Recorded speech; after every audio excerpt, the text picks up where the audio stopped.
నీళ్ళల్లో ఆడుకోవడం అంటే మా బాబుకి చాలా ఇష్టం. సో వాటర్ యాక్టివిటీలా ఉంటుందని వాడి కోసం పడవలు చేశాను. ఒక పెద్ద పడవ, చిన్న పడవ. అలాగే ఇవి కత్తి పడవలనమాట.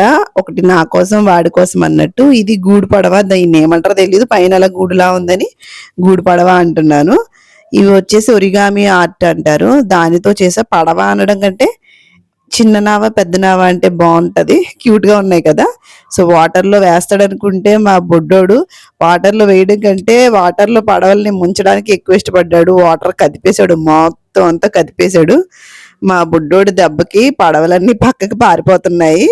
సో, యాక్టివిటీ అయితే ఒకటవుతదనుకుంటే ఇంకొకటి అయ్యింది. మొత్తం ముంచేసి చూపిస్తున్నాడు అందరికి. సో ఏదో ఒక విధంగా అయితే గేమ్‌లో ఎంగేజ్ అయ్యాడు. ఇలాంటి చిన్న చిన్న గేమ్స్ వల్లే మోటార్ స్కిల్స్ అనేవి డెవలప్ అవుతాయి పిల్లల్లో. So thank you so much for watching. Please do subscribe my channel. Thank you.